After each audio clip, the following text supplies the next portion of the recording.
Hello बच्चों, let us start with the given question. The question says, in each of the following questions, a statement of assertion A is given, followed by corresponding statement of reason R.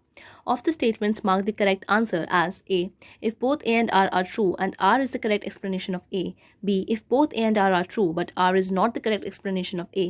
C, if A is true but R is false. And D, if A is false but R is true. तो इस question में हमको assertion और reason दिया हुआ है, जहाँ पे हमें बोला गया है कि हमें करेक्ट आंसर को मार्क करना है। अगर हमारा असर्शन रीज़न दोनों ट्रू होते हैं लेकिन आर करेक्ट एक्सप्लेनेशन होती है असर्शन का, तो ए मार्क करेंगे। अगर असर्शन ट्रू है लेकिन रीज़न हमारा करेक्ट एक्सप्लेनेशन नहीं है असर्शन का, तो बी मार्क करेंगे।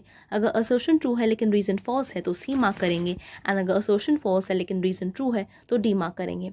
ना असर्शन ए हमारा कहता है कि PS1 and PS2 names are given on the basis of activity in the photosynthesis and reason R says during non cyclic photophosphorylation PS2 works first and then PS1। तो सबसे पहले इस क्वेश्चन को सॉल्व करने के लिए आपको ये पता होना चाहिए कि फोटो सिस्टम्स क्या होते हैं।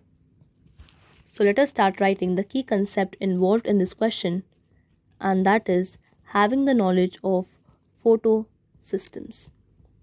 देखिए, फोटो सिस्टम के अंदर हमारा एक होता है रिएक्शन सेंटर और एक होता है लाइट हार्वेस्टिंग कॉम्प्लेक्स। तो रिएक्शन सेंटर के अंदर हमारा मॉलिक्यूल प्रेजेंट होता है एक क्लोरोफिल ए का, और लाइट हार्वेस्टिंग कॉम्प्लेक्स के अंदर हंड्रेड्स ऑफ पिगमेंट्स होते हैं जो बाउंडेड होते हैं प्रोटीन्स के अंदर।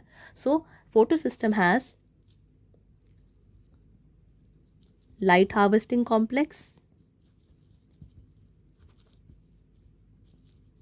which has pigments and it has a reaction center which has chlorophyll A. Now ये जो फोटो सिस्टम्स होते हैं ये दो होते हैं, that is photo system 1 and photo system 2।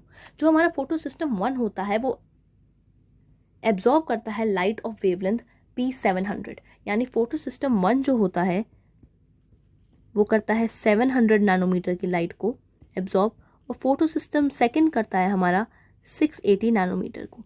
तो ये दो फोटो सिस्टम्स होते हैं हमारे प्रेजेंट इन प्लांट। और जो हमारा फोटो सिस्टम 1 होता है वो और फोटो सिस्टम सेकेंड होता है, ये दोनों को हमने नाम दिया है on the basis of the discovery, यानी जो डिस्कवरी हुई उस बेसिस पे हमने उसके नाम रखे हैं। Now let us start with the assertion. देखिए, असर्शन कहता है PS1 and PS2 names are given on the basis of activity in the photosynthesis. देखिए, PS1 और PS2 नाम हमने रखे हैं on the basis of discovery, यानी वो कैसे डिस्कवरी उनकी हुई है उस बेसिस पे हमने उसका नाम रखा है, ना कि on the basis of activity. तो असर्शन हमारा यहाँ पे फॉल्स है। रीज़न कहता है during non cycling photophosphorylation PS2 works first and then PS1।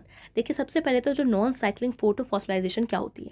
फोटोफॉस्फोराइजेशन का मतलब होता है ATP का formation in presence of light. तो अगर हमारी ATP फॉर्म हो रही है इन प्रेजेंस ऑफ लाइट, उसको हम कहेंगे फोटोफॉस्फोराइजेशन। और नॉन साइक्लिक का मतलब है इसके अंदर साइक्लिक फ्लो नहीं होता है इलेक्ट्रॉन्स का, तो एक नॉन साइक्लिक फ्लो होता है।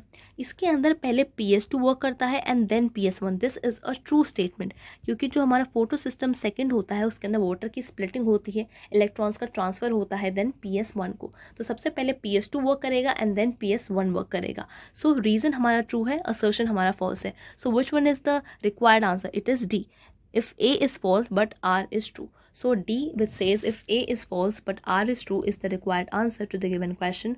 Hope you understood the question well. All the best.